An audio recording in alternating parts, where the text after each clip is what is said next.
രാവിലെ നീച്ചു നോക്കിയതും ഇതുപോലത്തെ പാടുകളാണ് മുന്നിൽ കാണാൻ സാധിക്കുന്നത്. അപ്പം മനസ്സിലായി എന്തോ ഒരു പണി കിട്ടിയിട്ടുണ്ട് എന്നുള്ളത്. ടർബോയുടെ പൈപ്പ് പൊട്ടിയതാണെന്ന് പിന്നീടാണ് മനസ്സിലാക്കാൻ സാധിച്ചത്. ഈ കാണുന്ന പമ്പിലാണ് ഇന്നലെ നമ്മൾ കിടന്നുറങ്ങിയത്. അടിപൊളി ഉറക്കമൊന്നും അല്ലെങ്കിലും കൂളായിട്ട് ഉറങ്ങി എന്ന് വേണമെങ്കിൽ പറയാം. ഈ കാണുന്ന രണ്ട് പിള്ളേർ നമ്മുടെ കാറിലേക്ക് നോക്കിയിട്ട് അഭിപ്രായങ്ങളൊക്കെ പറഞ്ഞുകൊണ്ടിരിക്കുകയാണ്. ഈ കാണുന്ന ടൗണിലാണ് ഇപ്പോൾ നമ്മളുള്ളത്. ഗോറന്തല എന്നാണ് ഈ ടൗണിനെ വിശേഷിപ്പിക്കുന്നത്. ഒന്നും തന്നെ കാണാനില്ലാത്ത ടൗണാണെന്ന് പിന്നീടാണ് മനസ്സിലാക്കാൻ സാധിച്ചത്. അങ്ങനെ രാവിലെ നമ്മൾ ഈ ഒരു കടയിൽ പോയിട്ട് നാസ്ത അടിക്കുകയാണ്. ഒരു ഫാമിലി ആയിട്ട് നടത്തുന്ന കടയാണ്. അഫ്താബിന് നല്ലോണം ഇഷ്ടപ്പെട്ടു.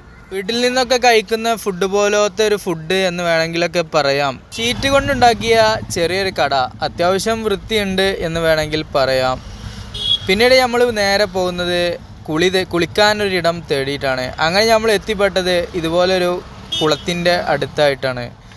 ഈ കുളം സ്ഥിതി ചെയ്യുന്ന സ്ഥലം എന്ന് പറയുന്നത് ഒരു അമ്പലത്തിനോട് ചാരിയിട്ടാണ്. അനന്തപുർ എന്ന് പറയുന്ന പ്രദേശത്തായിട്ട് ഉള്ള ഒരു അമ്പലത്തിൻ്റെ മുൻപിൽ നിന്ന് ഇതുപോലെ കുളിക്കുമ്പോൾ നമുക്കൊരു മോശമായ അനുഭവം ഉണ്ടായത് കൊണ്ട് തന്നെ ഇവിടെ ഞങ്ങൾ ആദ്യം തന്നെ കടയിൽ പോയി കാര്യങ്ങളൊക്കെ ചോദിച്ച് കുളിക്കാൻ അനുവാദവും മേടിച്ചിട്ടാണ് ഇവിടെ നിന്ന് കുളിക്കാൻ ആരംഭിച്ചത്.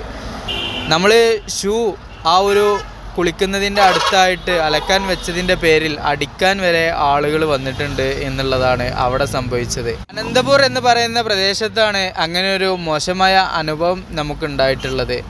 അങ്ങനെ ഇവിടെ നിന്ന് നമ്മൾ ആദ്യം തന്നെ അവരോട് അനുവാദമൊക്കെ ചോദിച്ചപ്പോൾ അവർ ഹാപ്പിയായി. പിന്നീട് നമ്മൾ ഈ ഒരു ഓരത്ത് നിന്ന് കുളിയും നനയുമെല്ലാം ചെയ്തു തീർത്തു എന്നുള്ളതാണ്.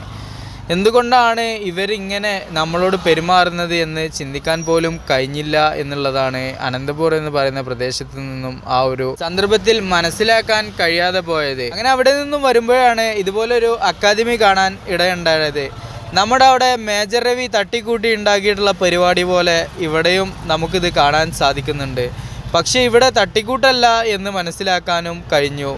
മേജർ രവിയുടെ ക്ലാസ്സിൽ പോയി ജോലി കിട്ടിയ ആളുകളൊക്കെ ഉണ്ടെങ്കിൽ കമൻറ്റിലൂടെ അറിയിക്കുവാൻ മറക്കല്ല.